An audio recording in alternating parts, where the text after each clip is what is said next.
Bismillahirrahmanirrahim. Assalamualaikum warahmatullahi wabarakatuh. Perkenalkan, saya Faisal Falahuddin dari Prodi Manajemen Pendidikan Islam, Fakultas Ilmu Tarbiyah dan Keguruan UIN Sunan Kalijaga, Yogyakarta. Pada kesempatan kali ini, saya akan sedikit membahas tentang pandemi COVID-19 di Indonesia yang kini kita ketahui semakin masif dan juga semakin berbahaya penyebarannya di Indonesia apabila kita biarkan terus-menerus. Bukan hanya di Indonesia, namun juga seluruh dunia. Kini kita sama-sama menghadapi bahayanya wabah ini. Maka sangat penting bagi kita dan sangat perlu untuk kita ketahui bagaimana perkembangan pandemi COVID ini khususnya di Indonesia, dan juga bagaimana kebijakan pemerintah atas penanggulangannya terhadap COVID-19 kali ini, serta bagaimana pandangan Islam dalam menanggapi wabah ini. Dan nanti kita akan berorientasi kepada sunnah Rasulullah SAW dan juga bagaimana sikap para sahabat tentunya dalam menyikapi wabah yang melanda negeri kita tercinta, Indonesia.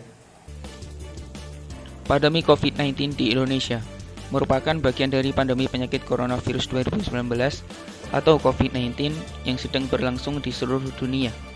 Penyakit ini disebabkan oleh coronavirus syndrome atau pernapasan akut berat 2 atau SARS-CoV-2.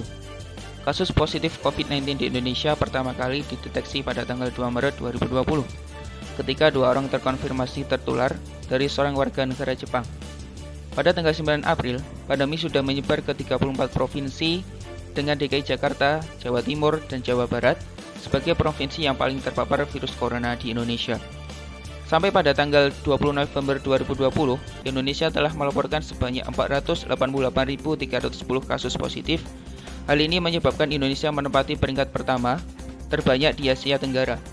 Dan dalam hal angka kematian, Indonesia menempati peringkat ketiga terbanyak di Asia dengan jumlah kematian sebanyak 15.678 kasus. Namun angka kematian ini diperkirakan jauh lebih tinggi dari data yang dilaporkan lantaran tidak dihitungnya kasus kematian dengan gejala COVID-19 akut yang belum dikonfirmasi atau dites. Sementara itu, diumumkan sebanyak 410.552 orang telah sembuh dan kini menyisakan 62.080 kasus yang sedang dirawat. Kebijakan pemerintah, pemeriksaan spesimen semakin ditingkatkan. Kini pemerintah telah melakukan berbagai upaya untuk menekan penyebaran kasus COVID-19 di Indonesia. Salah satunya dengan pemetaan penyebaran virus corona. Presiden Jokowi telah menaikkan target pemeriksaan spesimen dengan metode polymer chain reaction atau PCR dari 10.000 per hari menjadi 20.000 per hari. Beliau saat memimpin rapat kabinet terbatas lewat video conference pada tanggal 4 Juni 2020, beliau berharap bahwa target berikutnya ke depan adalah 20.000 per hari dan ini harus mulai dirancang untuk menuju ke sana.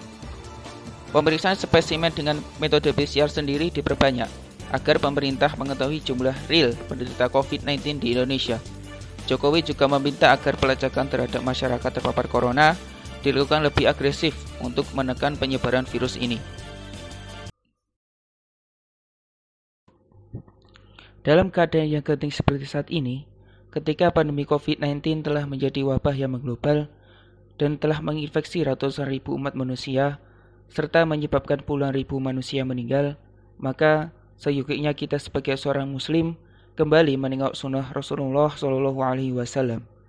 Maka adapun hadis-hadis sahih yang bisa kita jadikan sebagai hujah atau petunjuk dalam membimbing umat manusia adalah sebagaimana yang diuraikan oleh Imam Bukhari dan Imam Muslim, di mana Rasulullah SAW bersabda, "Ta'un, wabah penyakit menular, adalah suatu peringatan dari Allah Subhanahu wa Ta'ala untuk menguji hamba-hambanya dari kalangan manusia.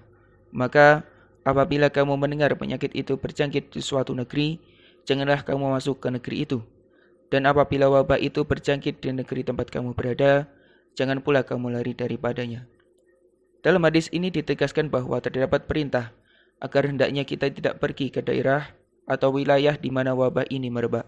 Tentu ini semua demi kemaslahatan semua masyarakat. Kemudian Rasulullah SAW kembali menegaskan dalam sabdanya, di mana yang diseriwayatkan oleh Ibnu Majah dan Ahmad bin Hambal dari Abdullah bin Abbas. Rasulullah SAW bersabda, "Tidak boleh berbuat mudarat dan hal yang menimbulkan mudarat.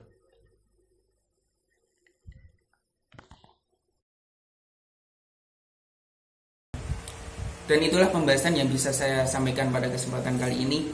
Semoga ini akan menambah ilmu bagi antum semua dan juga khususnya masyarakat Indonesia yang telah menonton video ini, insya Allah. Semoga kita selalu dalam perlindungan Allah Subhanahu wa Ta'ala, dan semoga kita selalu menjadi hamba yang senantiasa taat dan senantiasa mengharapkan rahmat hanya kepada Allah Subhanahu wa Ta'ala. Maka adapun manfaat dari video ini, maka itu datangnya dari Allah Azza wa Jalla. Adapun kesalahan dan dosa, maka itu datangnya dari kesalahan pribadi saya sendiri dan juga dari bisikan syaitan. Sekian yang bisa saya sampaikan. Akhirul kalam, wassalamualaikum warahmatullahi wabarakatuh.